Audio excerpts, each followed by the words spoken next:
All right, Justice. That's their couple days. Jexus, right? Yeah. Or Alexin. Alexis. But anyway, Justin and Alexis, we start with them. Picks up with them talking outside after dinner. Mm-hmm. And neither don't really understand how they got to that point. You know, she says, you know, he says, you look shut down. And so he thought he did something. And she was like, I understand that, but I said I didn't want to talk. And he was like, but you know, he realized, which we talked about, he said, I realized that she probably didn't want to call me out. But at the same time, I want to know, why was you going to call me out? See? And so he said that's why he kept asking. I'm going to pat myself on the back of the neck. But we all talked about that. I'm just saying, I pat myself because... You don't pat yourself. I can pat you and you can pat me too because we both was right. And I love you.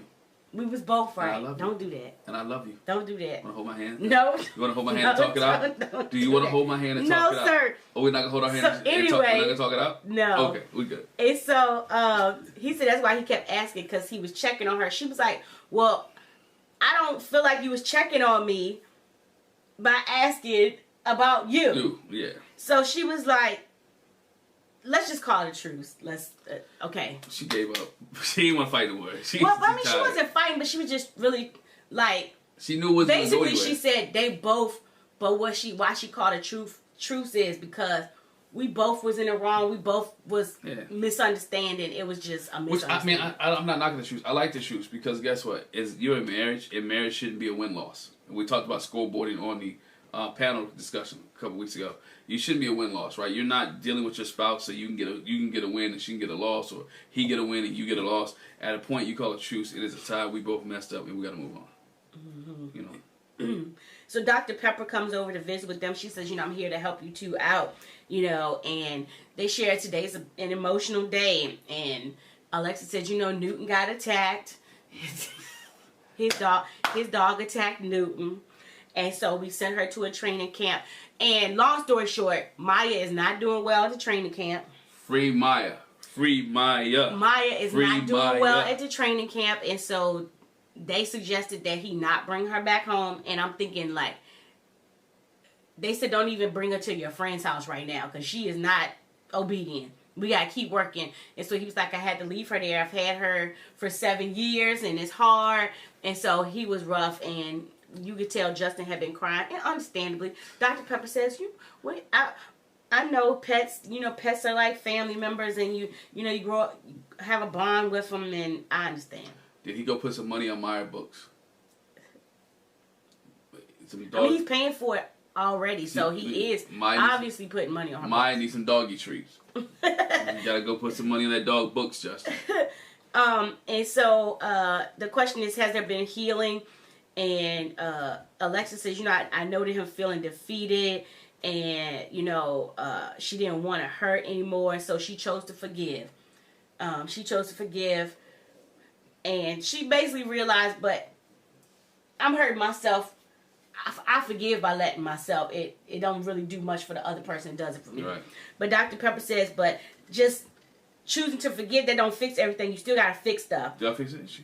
And say, well, so what may be in the way of you all saying yes on decision day? He said for him, you know, on Sunday with the dinner they had, he said, you know, I felt alone. But he gave him a reality check of how she feels. And he realized she's an alpha personality. Mm-hmm. But he forgot that she's sensitive underneath that. And she says, no, I'm not sensitive. No, I'm not.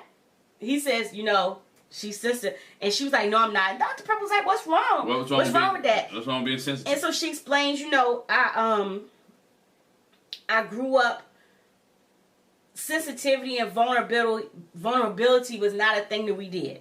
You know, that's not a place I like to dwell. A single black woman raising 3 kids or 4 kids. She was tough. She was hard. She had to make sure they was right. Didn't get in trouble. She had to go take care of family, and that's what she saw every day. Mm-hmm. And that's what Dr. Pepper asked her, like, where does that come from? And that's what she shared. Yeah. And she says, you know, as a black woman, you know, we were raised, don't let them see you sweat, and you know, being strong. You're not sensitive or vulnerable or weak, and you don't show any tears. And, you know, that's how I grew up. But I know it's a danger in doing that. And Dr. Pepper says, there's no way to be in love or marriage without being vulnerable. Yeah. You should be strong enough to embrace being vulnerable and not be scared. Mm-hmm. And Alexis acknowledged, I'm working on that. I have to get there. But that's hard because she shares later in her modified letter. Yeah. This is more like a poem or whatever. But in her modified letter, that he takes her to the apartments where he grew up, talked about how his brother raised him. And he said his brother was 19 and he was 13. When I saw it, I was like, who says, yo, that has to be really, something really transpired where you seen your 13-year-old to go live with your 19-year-old from Alabama to California. But, I mean... to San Diego. And how did a 19-year-old brother end up in San Diego? Was he in the military? I mean, I got questions. Yeah. I got a lot of questions. That I was sitting here like, okay, was your brother in the Navy? What was going on? And, and he talked about how his brother just disciplined him. Yeah, he talked about that too, how he disciplined him and like he used to spank him. I can't imagine being spanked by my sibling that's 6 years older than me. Like, what? We fighting up in the house. What? We fight. We rumbling. Absolutely. We rumbling. But he took her to the park where he used to fly kites and he would hang out with his friends, and how his brother never came out there with him. Yeah. When he moved there, he had never been outside Alabama, so it was culture shock for him being there.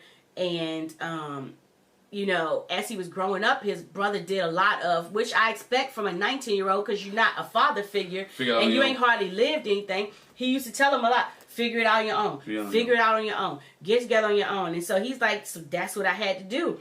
And that's why and she was like, oh, so that's why you're so hard on yourself, because when you can't figure it out, then it's like, why can't I? I should be able to. I should be able to get it. I should be able to get it done. And which is a cop out parenting style, because sometimes your kids don't know, right? And a parent is there to guide a child. Guide and direct and train and teach and lead the way. And you do that when you don't understand. That's your easy answer. You figure it out on your own. No.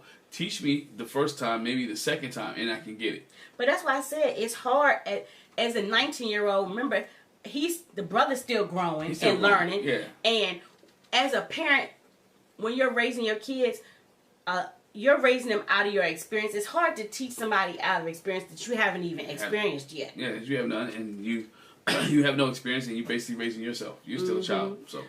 And so she said that helps her understand him better. And they talk about flying a kite. It's been 15 years since he flew a kite, and he said, I actually flew one with me. And I was like, ugh. She's joking on that dude for flying a kite. She's like, I didn't think I was going to be flying a kite with my husband. It's kind of weird. And I'm thinking, you don't know how to just have fun, like fancy free. She looked like the type of person, like if he wanted to sit there and do an adult coloring book, she'd be like, what are we doing this for? What are we coloring for? You want kids color? You wanna do crafts? I ain't did, but she scrapbooks. But she still looked like the type that if he wanted to do a craft, like she would be like, what? You want to play tic-tac-toe? I mean, just stuff like that. I did not like that. I was like, yeah, I didn't like that. You don't ever just have fancy free, like, let me just act like I'm a kid. Like, let's go play kickball. Yeah. Let's play Foursquare. Because we ain't did it. She putting that man down, and you can't put him down for his hobbies. I like flying kites. We got a brother that we work with at church that he's way older than us that enjoy flying kites. There's nothing wrong with relaxing things like flying kites. And I flew a kite maybe like 6 months ago. But she was like, I know he's sensitive, but okay, honey, let me help you with this. And she encouraged, oh, you're doing so good, Justin, until it gets stuck in a tree. And he was like, can I climb up and get it? I was like, bro, you're going to fall out there, because where that tree is, that is not no branch that's going to support your weight. Keep your 6'9" stuff out of trees. And speaking of being 6'9", that's what I wanted to comment on too. When Dr. Pepper came to visit, man, Dr. Pepper looked like a dwarf. She came up to his she was like, wow, okay, I'm in here with the talls. Yeah, she came up to his waist. So, but anyway, for her, she takes him on a basketball court. She talked about what an important role playing basketball was in her life, and she wants to show him the tomboy side of herself, but also let him know that there's more to her. When they sit down to the table, she brought some scrapbooks. So obviously scrapbooks. When they did that the other day, that wasn't nothing new for her. She scrapbooks. Scrapbooks. She brought some scrapbooks. That's the girly side of her. Well, not the girly side. Maybe. That's the feminine side. Maybe. I don't see too many men scrapbooking. But it might be the memorable. but men journal. It's almost like the. We have somebody that scrapbooks. She got all the flyers and certificates and things they ever accomplished and won. He compliments her skills on a basketball court. And she says, I don't know, I felt like I was a scrub. He was like, well, yeah, you was. She was like, oh, but this scrub beat you. She beat him. You know, dog, little banter. You had to know that when she played him in basketball that he was not going to win. That she was going to try to dog him. That she was going to try, you 6'9", and yeah, you might, because you 6'9", don't mean you can play basketball. I know a lot of tall dudes that can't play, but you knew that she was going to put in that work. Shirt flopping he was definitely, I could see him, Manute Bol and Yao Ming. Yao Ming can play a little bit. But still, Shaq. Put you in the middle. Yeah. I'm going to put you in the middle, tall. He wasn't like Shaq, 7'2", that stick your arm up. who can dribble and play basketball. Yeah, but he couldn't make them free throws. Couldn't make free throws. And I love Shaq, too. Just couldn't make them free throws. Yeah.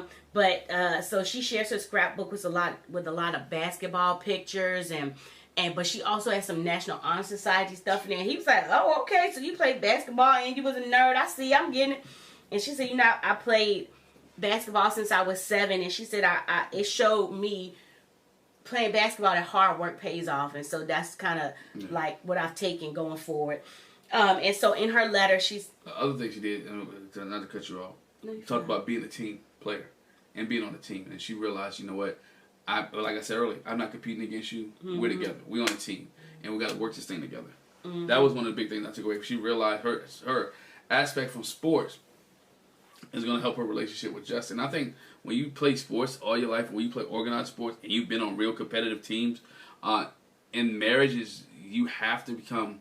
You have to, I want to say, decompress and bring that down and realize that you're not playing sports anymore, and that your spouse is not your enemy, and you're not going against them. That they're your teammate, and there's a way that you root your teammate on and cheer them on to come along with you instead of putting them down, because you still want them to be effective in play with you. Mm-hmm. So.